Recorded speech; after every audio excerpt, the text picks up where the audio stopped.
各位观众朋友，大家好，欢迎收看7月26日 AM 新闻，我是嘉豪。咱继续来关心国内疫情消息。国内伫今仔日增加10个本土病例，一个带病入境，目前已经是连续2天无死亡病例啊。那讲到疫苗平台，明仔载开放38岁以上民众去做登记，7月30会当开始做。另外，伫咧明仔载，也就是7月27要降做自己境界路，不过边境的部分有关会严格管制。国内新冠确诊病例新增加11个，其中10个是本土病例，1个是境外移入，也连续2天无死亡病例。伫新增加个案分布当中，以台北市4个上侪，过来是新北市加桃市各3例。境外移入个案加20台南偷渡客迄阵事件有关。境外这一入是我们本国人在船上其他人所传染到的。好，那我们也稍微把它判定一下因为是在认定是在公海上面所染疫。国内新一轮疫苗以由27早起10点开始到日9中到12点截止。这届开放是1983年12月31日，含以前出世，也就是38岁以上的民众。另外，进前宜兰家人因为受到风台影响暂停注射的，也甲第3轮已经有受到改善，不过还未完成预约的。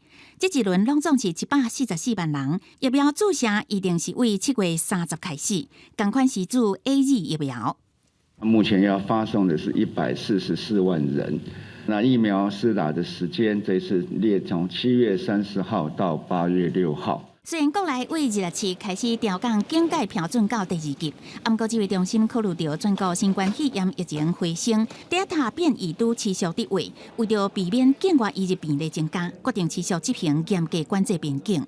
没有持有我国有效居留证之非本国籍人士暂缓入境，紧急或人道考量等经专案可以除外。暂停旅客来台转机，将视国内外的疫情社区防疫的状况，适时滚动调整。另外，指挥中心也公布最新 COVID-19 疫苗注射了后死亡的统计，通报新增加23例死亡，其中有一个26岁男性，注 AZ 疫苗了后5天不幸死亡，是国内上少年注射疫苗了后死亡的个案。指挥中心是讲，这个26岁的男性，伊本身有罕见疾病，注射5天后，互助的人发现无性命迹象，目前已经由地方卫生所完成相验的程序，死亡原因是呼吸衰竭。记者综合报道。指挥中心宣布，高端疫苗已经通过审查，会得做公费疫苗。不过，外界也有真侪质疑。高端的总经理今仔日出面驳回，甚至强调讲，高端的疫苗会当对抗Delta变种病毒。为什么会当通过审查呢？伊也讲到，免疫交接不是台湾接为做法。高端新冠疫苗顶一日顺利摕到紧急授权 EUA， 指挥中心嘛宣布6日公费的疫苗。不过外界对这个国产疫苗的争议是要小未退，包括敢有做3期的临床试验，敢有法度来对抗 Delta 病毒等等的问题。早起高端的总经理陈灿坚接受广播节目的专访的时阵，有回应外界的疑虑。目前不管是南非猪、Delta 猪，它的变异就科学上来看，它不是一个非常全面性急剧的变化，所以我想我们架构的这个抗原加上这个佐剂是可以来应付的。陈灿坚表示，无论是对贝塔南非变种病毒、Delta 印度变种病毒，甲原始的武汉病毒株来比，变化毋是介大，病毒是阶段性的变化，有法度来应付。因若即届是有数专家审查会议，21个专家学者内底有3个同意，15个有条件同意。一个希望补件，一个是无同意。嘛，互外界好奇讲有条件通过是啥物款的条件？而且国际上包括莫德纳、辉瑞的新冠疫苗，拢有进入第3期的试验，美国 FDA 才有核准。因若甲高端同款，拢是次单位2倍 Novavax 3期的临床试验，嘛伫咧进行当中，还未摕到 EUA。不过高端虽然3期的试验都还未开始，台湾都已经会当使用啊。在定游戏规则的时候呢，有几个未确定的因素 ，COVID-19。究竟是一个流感化的疫情呢，还是它像 SARS 一样来一下就不见了？我们当时在台湾的时候呢，那么实在是守得太好了，那也没有一点可以有做所谓的传统3期临床实验的这样的客观环境。当时的我们的法规单位以及这个专家们呢，他们就制那个规格，就是说怎么样来一个叫做扩大版的2期实验。融入2个概念，一个叫做安全，一个叫有效。陈灿坚表示，进前大家拢有听过子宫头癌的疫苗，当初嘛是用免疫交接，是全世界科学家拢有认同的方法。而且这段时间，新冠病毒一直互讨论讲，出来会像流感同款存在，所以就要看疫情的变化甲供应链的调整，真侪政策拢应该爱有存久的空间。记者综合报道。对着阮的镜头来看，在地上大条，新北市伫今仔日有增加3个本土病例，拢是一个居家隔离期间阴性转做阳性的。那讲到台北市的部分，今仔日有4个本土个案。另外讲到台北车头自治到自治这段期间，有4个清洁人员来确诊，车头1楼的商店街全部停业3天进行大消毒。代替台北车头1楼51间店头，铁门交拖落来，打广告讲休困3天做消毒，二八才会恢复营业。台北市府证实，代替台北车头外包的清洁公司，22到24累计有4个清洁人员确诊。因为确诊的清洁人员平常时做工课的范围，包括车头拍票的大厅、1楼还有1楼楼梯间的便所，甲东一门、东三门、西三门的3间便所，拢暂停开放做消毒3天的时间。不过车头拍票也是照常运作。现在北车除了刚刚讲的4位以外，其实还有3位都是他们的同住家人，已经发生了家庭式的感染，所以跟北车专案有关的案子，我们自己市府这边列的是7位。台北市府公布双北清洁人员烧的案件疫调的结果，23到25拢总有7个人确诊，包括5个清洁人员、1个计程车的运将，甲1个世界贸易中心医馆的保全，拢是甲这个清洁人员带做伙的亲人。台北市2日新增加4个本土病例，郭文德讲，只要每一天感染的人数伫10个人以下，不明的感染源伫2个以下，就会豆豆放连管制。如果要控制这样的话，我们就逐步的放宽。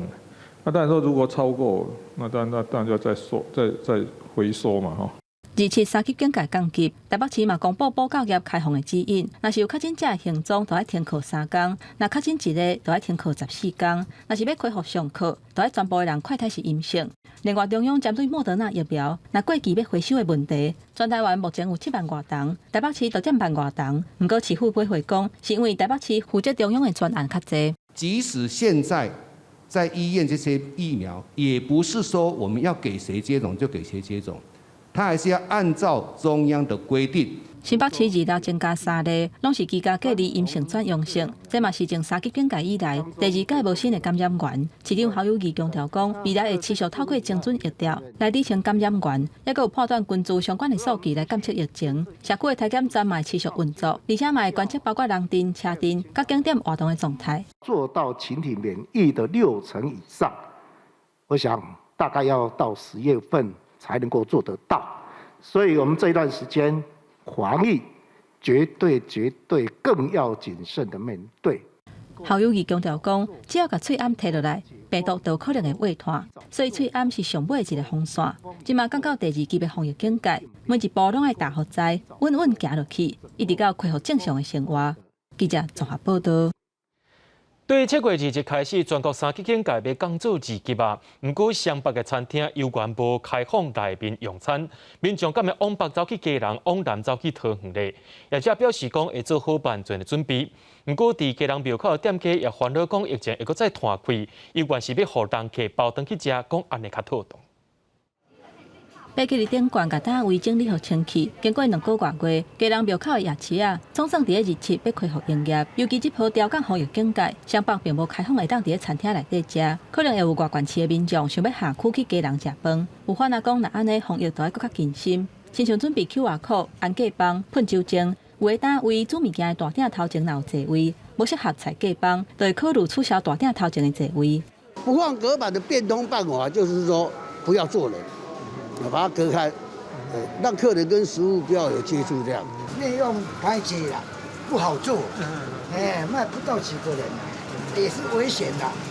吃东西口罩要拿下来啊，很危险的，干脆不要做了，外带就好了。庙庙口的反啊讲，暂时是无考虑提供予人客伫内底食。若有开放伫个餐厅内底食的桃园龟山，则甲新北南口干那过一条桥尔。面对在地甲下区的人客，有饭店的业者已经安好价棒，也若冷气嘛有加强交换空气的功能甲消毒。我们室内的空调它是全程跟户外的新鲜风是有做一个交流的交换的循环动作，这样子，所以可以放心用餐。另外，中立嘛有百货公司伫个美食区安排人位坐，嘛有采价棒，而且桌仔之间至少拢有隔1公尺半的距离。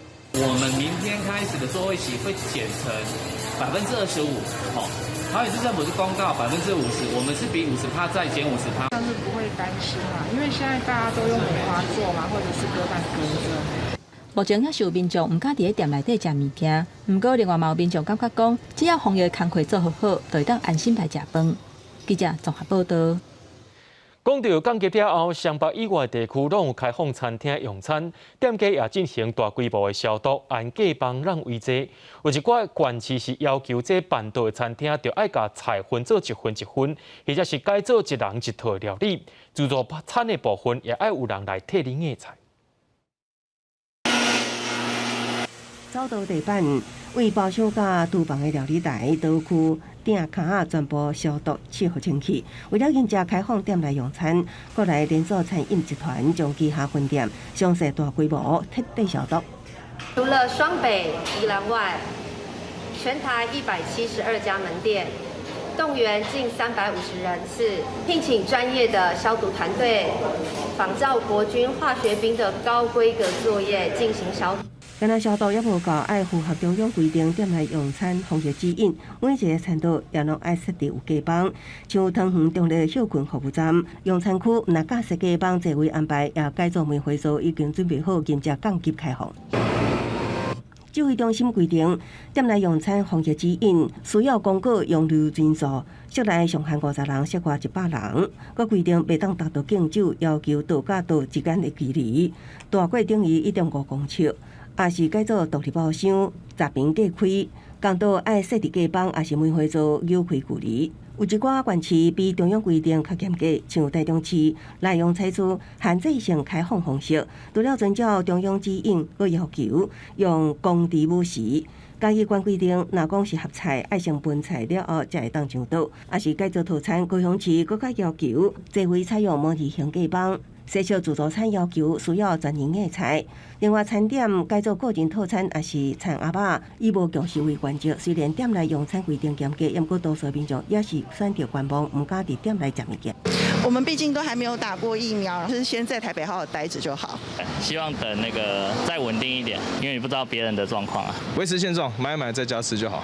有一寡餐饮业者选择维持，只会当早转去。像国内两大素食业者麦当劳甲肯德基拢表示无开放内容服务，伫8月初2以前也是主打早转去外送。记者综合报道。国际上要紧，咱来关心全世界疫情。全世界拢因为放零因的疫情，搁再压起来。法国面对第4轮的疫情，国会通过医护人员一定爱注疫苗法案，而且健康通行证的使用范围也要搁再增加。那讲到西班牙的部分，因是赶紧注疫苗，不过意大利、以色列民众却是当咧抗拒注疫苗的自主权。法国议会25暗如期通过健康通行证相关法案，积极对抗德尔塔变种病毒入侵引起的第4波疫情。法案明定，医疗保健部门所有人员需要伫9月15进前开始注疫苗，若无面临停职风险。此外，8月上路的健康通行证也扩大适用范围，未来相信真正伫餐厅、酒吧甲一寡公共场所，坐长途火车甲飞行机拢需要出示这份，会当证明家己完整注疫苗，还是体检阴性的证明。9月底也将扩大适用到12岁以上的青少年。初步预计这项措施会继续到11月10号。法国南部大城马赛附近的海滨度假胜地卡里勒鲁埃已经提早开始实施健康通行证，当局也设置几处体检中心，方便还未注疫苗游客自由进出室内化各种娱乐场所。J'étais pas trop pour le vaccin parce que je suis jeune, j'ai pas encore fait ma vie, j'ai pas d'enfants, etc. Donc j'ai un peu peur des effets à long terme. Mais là, avec les tests PCR qu'il faut faire à chaque fois qu'on doit sortir, je pense que je vais le faire parce que ça va être compliqué là, je pense. 意大利也将伫8月初6推出类似的绿色通行证措施。首都罗马顶礼拜六出现大规模抗议。以色列虽然有56%的民众已经做完2档辉瑞疫苗，是上早解除警戒的国家之一，今嘛同款面临德尔塔变种病毒反扑，政府重新实施真侪防疫限制。新总理班内特呼吁数十万还未注疫苗的人赶紧注，若无出入公共场所可能受到限制，这也引起反疫苗者的不满。数十人聚集伫总理官舍头前抗议。西班牙同款受到德尔塔变种病毒威胁，顶礼拜出现单日增加确诊6万1000例。达到我半年新冠的惊人数字，各地疫苗中心各加真侪排队做疫苗的人。少年族群也无像其他国家遐尔铁起，真侪人拢表态支持做疫苗。西班牙过去4个礼拜完全做疫苗的比例增加2成，到9月可能达到7成。这成就应该是高效率的公共医疗体系甲严格针对年龄组别有特殊的做疫苗的计划。广西新闻是非常编译。讲到美国的疫苗注射率对4月开始降低，5、6月啊，因的疫情是搁再行起来咯。北京的防疫顾问福奇就提出警告，讲是因为伤过侪人坚持要被注疫苗，致使美国的疫情控制已经行偏去啊。因的卫生官员也当咧修改防疫规范，防止病毒来传开。美国阿肯色州小干城的艾斯昂阿堡生5个囡仔，5月时阵，阁有第6梯的太太克里斯汀患着新冠病毒，症状严重到伫诊治出病院，第3摆阁住院，送至当前病房，也装上叶克膜，囡仔却保袂掉。伫有心活第22、23礼拜时阵楼梯，这个时阵翁婿太太也确诊住院治疗8、9天，其中有4天拢伫家护病房。5个年纪分别伫5至13岁不等的囡仔，全部只会当交互亲戚来照顾。太太先生对媒体讲，伊迄当时上后悔的就是安怎无去做疫苗咧。And at the same time, we just thought we were young and pretty healthy, and if we did get it, it wouldn't be too bad. So it was. 约翰霍普金斯新冠病毒资源中心指出，阿肯色州只有36派居民完全做疫苗，注射率低，互当地上大病院阿肯色大学医学中心23宣布将永远关掉旗下的新冠疫苗注射诊所。也毋过另外一方面，确诊病例数却一直增加中。这也正是美国5、6月以来疫情的情形。佛罗里达州、德州甲密苏里州几寡注射率低的地区病例数增加，99.5%着被死亡的人也拢是无注疫苗的人。北京最高防疫顾问福奇2号伫媒体专访中警告，伤侪美国人坚持毋注疫苗。美国疫情当咧往错误的方向发展。伊也表示，当咧甲 CDC 美国疾病控制甲预防中心官员讨论修改注疫苗者的喙暗规范，也就是取消当前完全注疫苗的人毋免挂喙暗的做法，以阻止病毒扩散。公司新闻王慧文编译。自从第9月北半球到热天了后，意大利、法国甲西班牙拢发生森林野火。另外，伫咧美国的西花也有森林大火发生，这烧掉面积差不多有6个台北市遐大。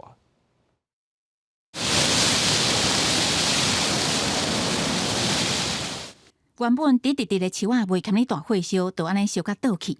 为7月中开始烧炭的迪克西森林大火，火场是伫美国加州中部偏北，短短2礼拜烧炭的面积已经超过78000公顷，挖近3个台北市这么大，也是加州森林野火季节开始以来，当地灾情上严重的一届。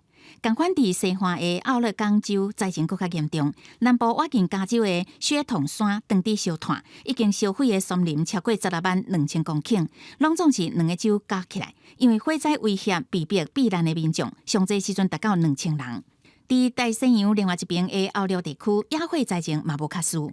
意大利西边面积敢若是西西里的第2大岛萨丁尼亚，火场的面积比高雄市的左营区加三明区搁较大，超过4000公顷，被逼避难的岛上居民将近1500人。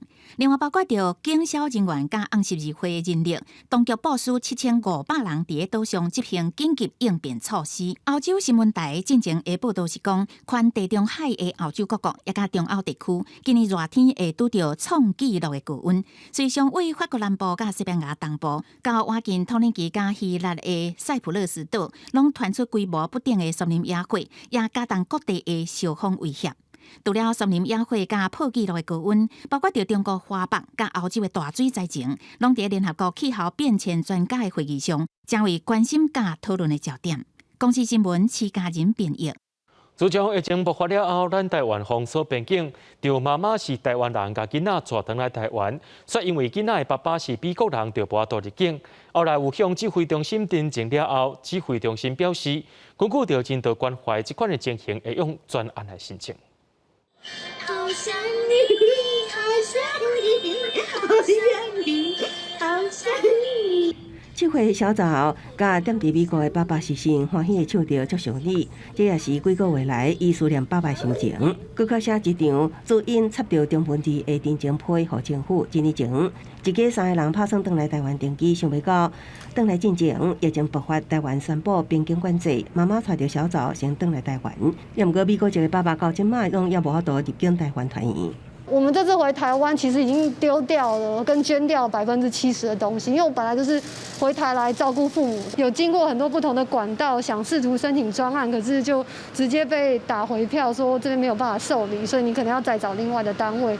像小枣这款的跨国婚姻家庭为数不少，互疫情连累隔离2地，透过网络，小枣的妈妈整理出一份名单，因的配偶拢是外籍人士，同齐联署申请书，希望政府定出一个方案。没有使我国有效拘留政治非本国人士暂缓入境，那紧急或人道的考量，可经专案许可。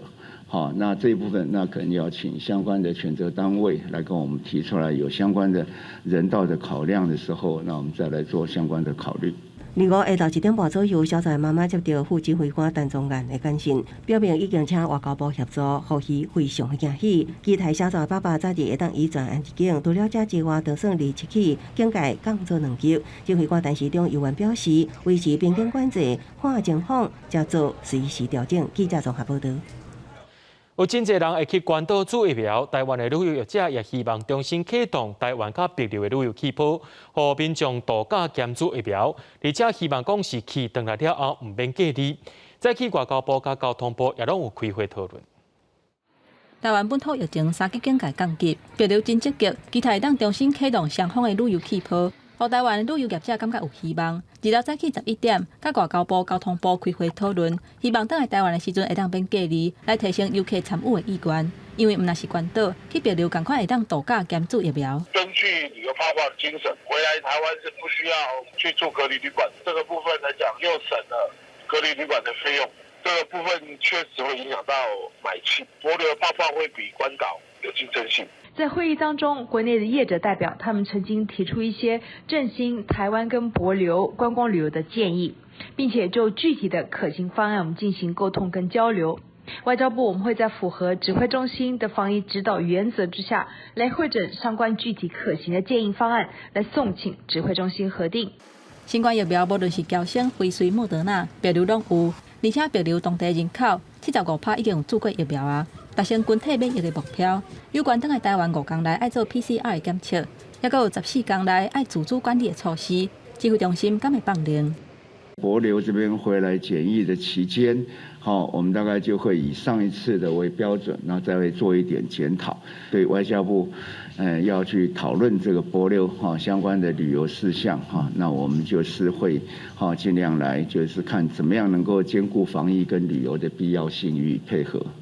因为别流的防疫表现真好，到大要是2次零确诊，台湾别流双方嘛拢有真大意愿，持续来推动双边的观光。外交部指出，会配合指挥中心的防疫政策，而且在相关计划方案有具体进展了后，会赶紧甲外界来说明。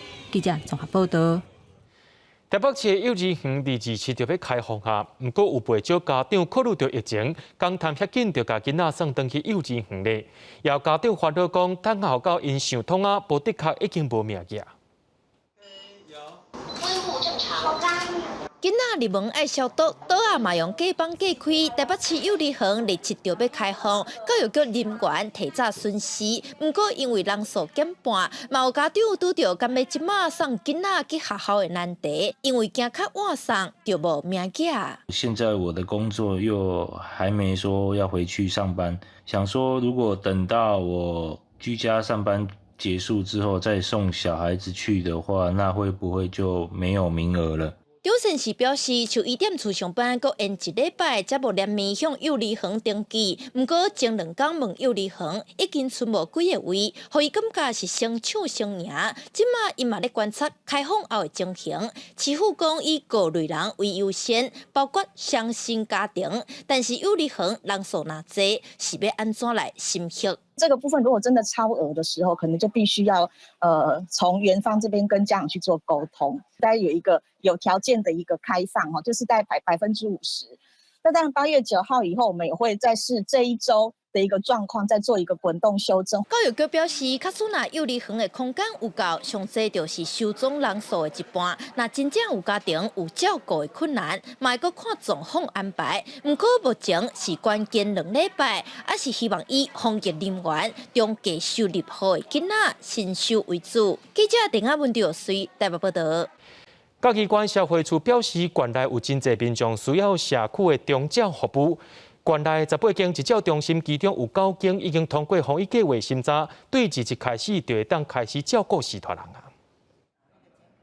说明防疫计划安排，甲活动的空间分开，甚至搁爱规划一个所在，互发烧症头的人会当治疗检查。申请27月复业的日照中心讲，有真侪视托甲家庭正需要社区的长照服务。长辈在家因为缺乏与人的接触，那照服员的照顾，他的活动功能渐渐也会丧失衰退，所以这也是很多的家属里面所担忧的。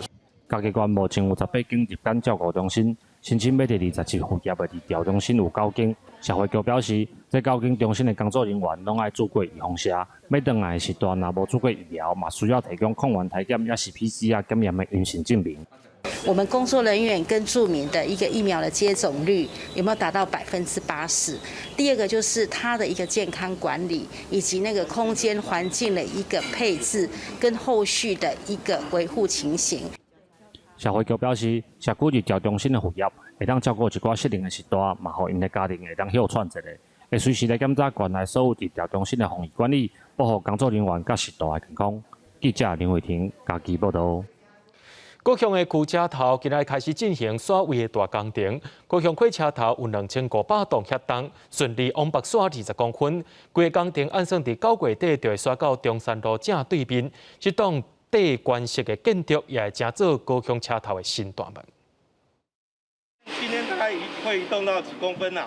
先让那部长来试推一下。2500栋的高雄老车站下底塔36支脚机甲铁机，就亲像穿出兵鞋，准备要豆豆啊刷转去车站原地所在。26这天提早开始刷位的大工程。刚好，阮要迁移的进度大概是1.4米，4.8公尺的部分大概顺利的话，阮预估大概3天到4天来完成。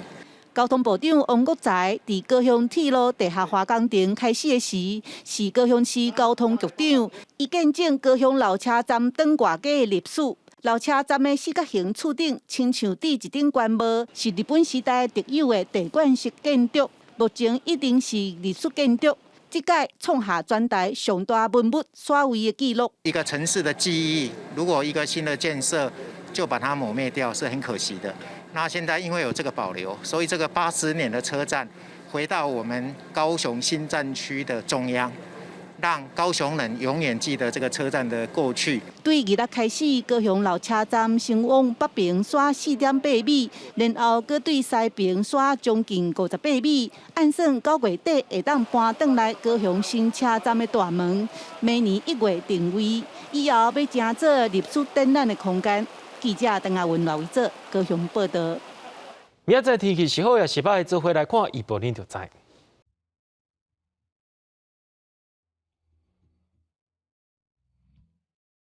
北部地区对26度到37度，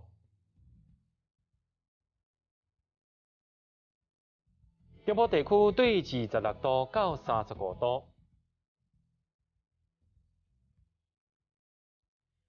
南部地区对26度到32度，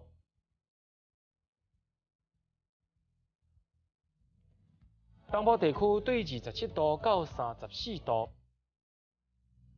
咱来看外岛地区，对27度到36度。还有未来3天气象。